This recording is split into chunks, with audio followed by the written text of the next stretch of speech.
Hey guys, what's happening? It's Ike from Flipside Music, and welcome to F.A.Q number 10. And you may know him as Joe the Policeman from the What's Going Down episode, and that's my mama. Who's that? I'm not even familiar with that one. Anyway, Dylan. What's happening, everybody? Reference, right field. Get out of here. Yeah, you're like, what? Where'd this come from? It was from Coming to America. Oh, okay, yeah, okay. All right, so thanks, guys, for jumping right into FAQ. What the FAQ? Number 10. This is awesome so far. 10 of these. It's fantastic. Yeah, we're on a roll. We're reaching tens of people every week, which is awesome. Thank you. Do we get a number 10 anniversary? Hey, what number? We should do a giveaway when we get to a certain number. 52?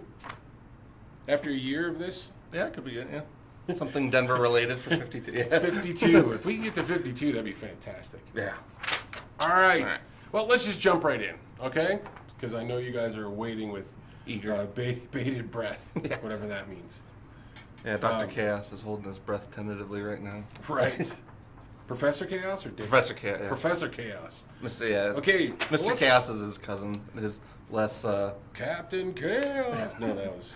His less, I was going to say less educated cousin, but that doesn't, that's mean. Oh, everybody's just tuned out already. Well, if you keep saying that, they will. I know. I gotta be more positive. Be like, they're enthralled right now. I know. Everybody's glued to their YouTubeage. They might even be glued. Glued. All right, let's start out with Professor Chaos, and he asks, you guys, well, he didn't ask, he just made a comment. Statification. And said, you guys should start carrying Meris pedals. Well, Professor Chaos, I did reach out to Meris Pedals. They seem to be getting a lot of play lately. Yeah, we've had, 9 calls in the last 2 weeks, and then if you add him, then that's a good 10 or so. We've had a number of requests for that company, so I did reach out to those guys, and they are inundated right now with dealer requests and stuff like that. So they said they will get back to us. They'll think about it and see if they want to, Sure, once they've got enough get stuff, something going. Yeah, get something going. You want to get something going. If they can swim, I don't know. So, Professor Chaos, I reached out to him, and we'll see. We'll see what happens. They'll get back to us once they kind of get caught up. Question for you, though, Professor Chaos. Why do you want them so bad? Because we haven't gotten to play them yet, so we'd like to know what's so interesting about these that we've had that many double-digit calls about it so far. Yeah. So. Why does the Meris pedals blow up your skirt? Exactly. Let us know. We're interested. Yep. They make cool stuff, though. I mean, if you watch some of the... oh, I know, yeah. Just without physically playing it, I'm always hesitant. Leery. Yeah. All right, moving on. So, question 2. Oh, D. Riddle asks, Tonewood, do you think it matters and why? Well, here's my answer, Driddle. I ain't getting into that shit. Yeah. I am not getting into the whole Tonewood questioning and all that stuff. Yeah, I have my opinions, but I think I'm gonna hold those close to the inside, vest. Close to the vest, because I just don't want to get into it. It's too much of it. I feel like you either hear it or you don't. You either believe it or you don't. But it doesn't even matter. It's a system. It works like a system. I was waiting mate. for you to get that one. Yeah. It's a system. Okay. This one's from Sherwood Forest. Each grain is a system. So, I don't want to get into the Tonewood debate. I have my opinions, debate. and if you come in the shop and ask me, I will let you know. But other than that, I'm not gonna open up that can of worms. Just ain't gonna do it. Yeah, I mean it. Yeah, that's probably best for It's the best. probably yes. Let's leave. Sleeping dogs lie. Dead horses dead. Let's leave the dead horses dead. Okay. You ask a question. All right. Wizard 69. Oh, Wizard. He asked, what would you pick? Being a really good guitar player and only being able to play sub $200 guitars with no mods, or for the rest of your life, or being an guitar player and being able to only play $3,000 guitars. Well, 3,000 and up. 3,000 and up, and being an player, which means So like I'd you're gonna be an amp, but you're okay. gonna enjoy the shit out of that guitar. But if you're, Or I only play 200 and under. but you're a great guitar player. Okay, so would it be $200 and under on the used market? Well, why not? I guess why it not? doesn't really yeah, matter. why not? Well, it yeah. doesn't really matter because it's still a $200 guitar. I think my answer would be I would rather be a really kick-ass guitar player with a $200 subpar guitar. Yeah, I would have to really get some good other gear then.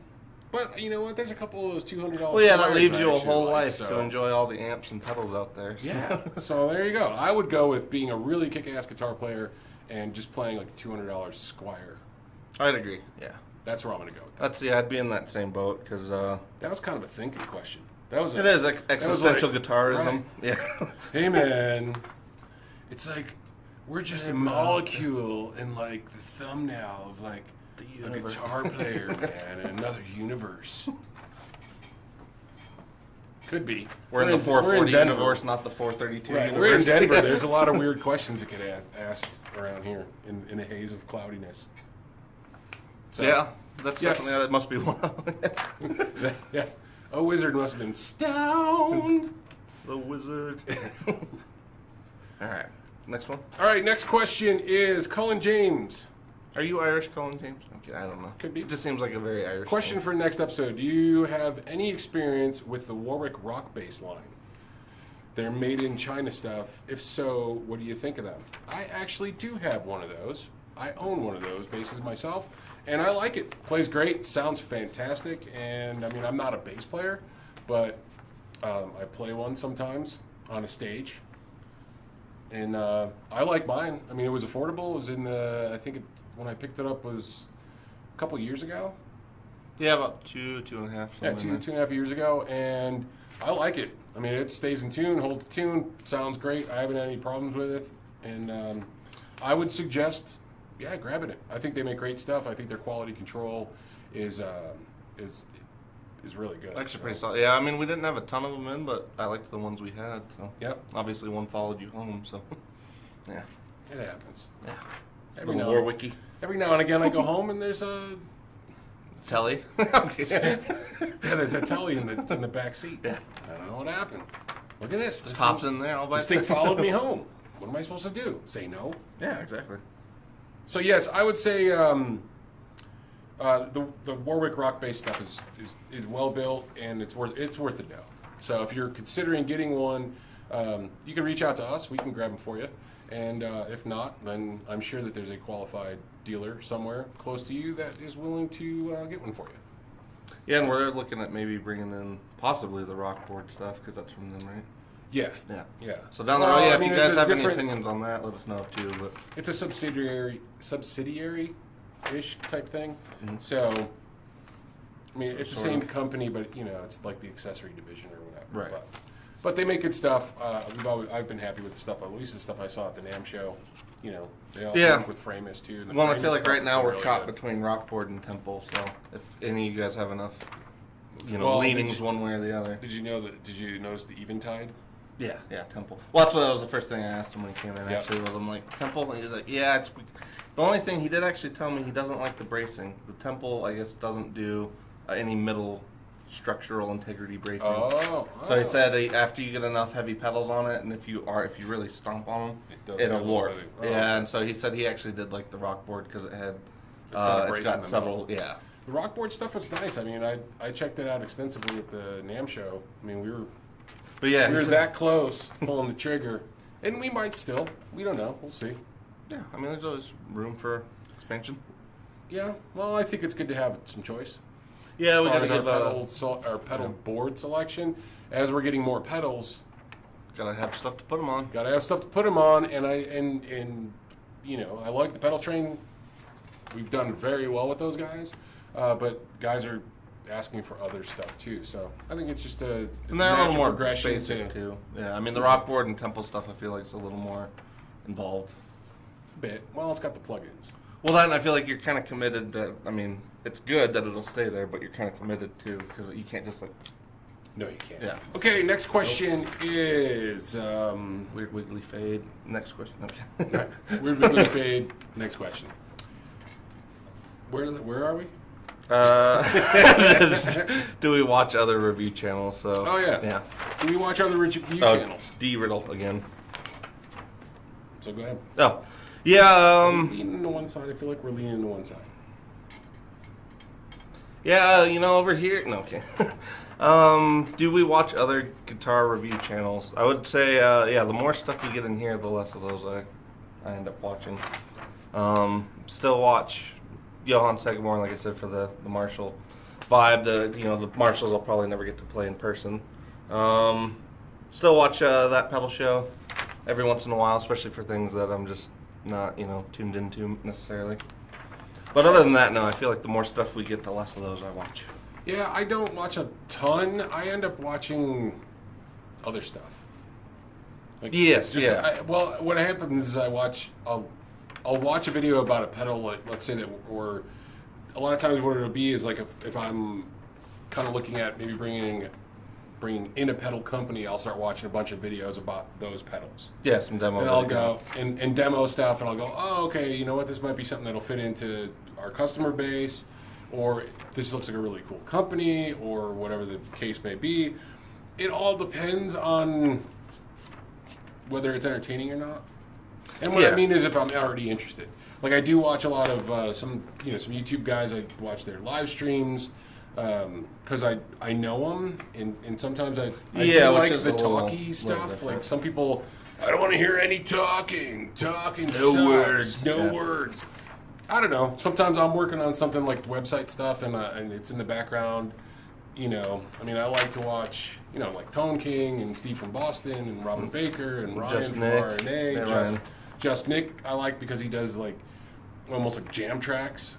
Well, I really like his, even though I don't watch him as much now, I like his consistency because he's almost playing everything through the same guitar, same rig, same microphone. Mm-hmm. So like you eventually, once you get to know his style and his sound, you kind of know what the pedals are actually doing. Yeah, I like his approach. There's other guys too, but some of them are more. There are some reviewers that I feel like it's too produced. It's overly produced. Everything ends up coming out sounding the same. Yeah, or if I'm listening, if I got a set of headphones on, I can hear delay or something in there, and I'm like, man, you didn't tell me that there was delay in there. I can hear it. It's there. Right. That one drives me nuts. But you didn't tell me, and therefore I don't feel, I don't feel confident in any of their post-production if you can hear that. Like, if that's in there, I don't trust it almost at all. Not that they, intentionally messed with it. They're trying to make it sound good. I get it. They get paid and stuff like that. I get it. Yeah. There's some guys that I think, are full of themselves, and so I can't watch those guys. Yeah, but I mean, in terms of just straight review videos, maybe not so much anymore. But we definitely watch, some of the closer guys, like you said, like Baker and I've even been checking out some of Walleman's stuff since he was here. Yeah. I mean, I was familiar with him before, but I've been checking out more of his stuff now. Yeah, David Walleman's a great teacher, so he's got really cool courses. And every once in a while, Ben Coombs. Oh yeah. He's Canadian. He's up there in Ontario. He's in Ontario. There, they playing guitars. I don't know. He does live stream stuff, and I watch him. He's probably watching this. He watches our stuff too. Yeah, I think he usually. So it's always fun. It's just we're all guitar geeks, and we just kind of like this crap. So why not? Why not? It's like I'd rather watch the non-produced guys. I'd rather watch the guys that are less. Yeah, like here's the pedal, here's what it does, here's every, as you're turning the knobs, this is what you're hearing. Right. Yeah, no post-production, no, yeah. Yeah, it's just like, here it is, the more raw sometimes, because I'll watch, if I'm looking for a specific pedal for a certain thing, the overproduced, I can tell. And then you watch the guys that are in their bedroom, and sometimes what you do is kind of gather those together, and you get then I'm able to get a better... take like an extreme on the overproduced side, take an extreme on the raw side, and it's probably somewhere in the middle is where I'm going to find what it really sounds like. Because we've had situations here where we've watched reviews online and thought it would be amazing. Oh my God, it's the most greatest pedal in the world. It's the greatest thing, and then you're like, it's really not, man. Like you guys really did some work on this thing to make it sound better. Yeah, and I would say the more stuff we get, the more we run into that. And that's why I've probably stopped watching less and less, is because once we get it in... when you're really in front of it and in front of it, in an amp, playing through a guitar, it's definitely different than when you're sitting there with headphones on. Through YouTube compression and all that stuff. And it's like, go to a shop that has the stuff and try it out. Right. I mean, that's always the best bet. Yeah. I mean, we have people in here all the time trying stuff out and they go, holy crap, I thought I was going to love this pedal, but this one kicks its ass. And it's because, the hype was, this. And then they come in and actually plug it in. And a lot of guys bring their own, sometimes they bring their own rig, sometimes they bring their, just their guitar. But then they hear another pedal that's kind of in that same vein, and they go, oh, well, that one's way better. And I didn't even know that company did this. So... yeah, well, that's kind of honestly, I feel like the one we run into the most with that is like the Shinjuku drive from MXR versus like the Dude. Because like when those get A-B'd, like the Shinjuku in videos does actually sound pretty good, but once you in person compare it to the Dude, there's really not a comparison. Right. And then the same thing with some of the Klon pedals, the clone-cloney things, or they're Klon-ish. And so, because we've seen this where people have just raved about this one pedal, and we got both of them, and we're like, They diverged too far off the off the path. So just like we have done. Yeah, exactly. Who knows? So I think I don't know. I think that's the answer. Yeah. At least that's my answer. That's it. I think that's all the questions we have today, right? No, we still have the two there if you want to do them or not. But... yeah, what the hell? All right.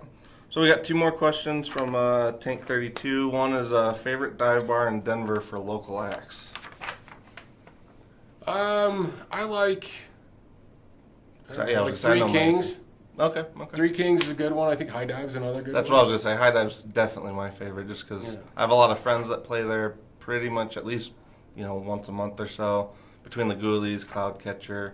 Oh, Charles Q. French, he bartends over there, so he gives me free drinks sometimes. Sweet. So that's another plus for the High Dive. Well, not plus. Okay, he's buying me. They're not free. Whatever. Right. Yeah. So if the owner of the High Dive is somehow watching that, Chuck Chuck's is fine. He's good at his job. He's a good guy. He's actually, yeah. But Chuck actually builds pedals too, and he built some pretty cool stuff. Yeah, check out the Gene Hackman. Yeah, that one's his kind of flagship. But yeah, I was gonna say that one's probably my favorite just because it's close to the shop. It's fun. It's not pretentious, and a lot of my favorite bands that are play filled with weirdos and just different people, and it's not all hipstery and. That's why I like Three Kings. Well, Three Kings is like at any given night, you never know what the hell's going to happen or who's going to come through the door or what style of person's going to come through the door because there's all sorts of stuff. I've seen all sorts of bands there. Yeah, because I've seen anything from really like full-on metal, doom metal to like outlaw country to like weird like. And I like Gary Lee's is another one too. Gary Lee's is another cool place, but I mean I wouldn't consider Gary Lee's a dive bar. No, whereas like High Dive, I mean it's straight up in the name. So and Three Kings smells like the men's bathroom smells like piss all the time. So, which is really like that's the reminds scent. you of home. That's a scent of a quality dive bar. What? You got a urinal trough. Well, that's what I was gonna say. What was it? That's it, man. That's part of what. What was the? I can't remember who did it. The old comedy bit about whenever he misses New York, he puts some urine in his humidifier. Look, exactly. smell of home. All right, what's the second part of that question? Last one is favorite pedal brands that you guys think not enough people are using or are aware of. I definitely have a go-to on this one, but I would say you're looking at like my go-to. Okay. Mojo hands. Yeah. That was right where I was going. Yeah, they got some cool stuff that just doesn't get enough love. Yeah, that's what I was. The Sacred Cow. I mean, people do know them, but I mean, they're not. Well, I was thinking of this like on pedal boards to do when you're scrolling through stuff. Like I see a lot of similarities now, but that's one brand I hardly ever see. Yeah, it's unfortunate. It is because they have some great stuff. Even some of the Big Joe Stompbox stuff. That too, yeah. I mean, like that Screamer is a great pedal. Actually, so like they don't get enough love. love. Yeah, they don't get enough love either. I mean, there's some ancillary stuff out there that I think is popular. They just don't get enough as some of the. Yeah, I mean, I think Big Joe focused on stuff. Big Joe realized that, I think, so that they're kind of going through not rebranding, but they're kind of adjusting the aesthetics. And then Mojo Hand, I mean, like the Sacred Cow is just awesome. I mean, if you're looking for a Klon-esque thing that's got more gain, more grit. Like that one's a great one. Yeah. So is that Iron Bell. That Iron Bell sounds great. Yeah, kind of covers the whole Ram's Head to Civil War, Big Muff thing. Another one would be Cusack. Even though Cusack is like... Certain ones are out there. Yeah, for sure, pretty established, but I think Cusack makes killer stuff. You just don't... Well, they have some unique pieces like the X Blender, so you can add like an effects loop to your board, or you can throw it into an amp to kind of add a faux effects loop. And then they got like the pedal cracker, for like pedal cracker's a great. Yeah, if you're running like vocals through a pedal board, that one's a great one. What else do they do? Oh, that resound reverb. That thing's pretty cool for like that new one that they came out. Yeah, it's got like 11 modes, awesome. And you can set. I think you can set 2 presets on top, so you can do 2 different reverbs right off the top. So that's pretty cool one. I would go with those. Yeah, I think that's a good fare. But yeah, Mojang was definitely like that was the one that first comes to mind for me because I hardly ever see their stuff, and I feel like they deserve to be out there more. They need a little bump up.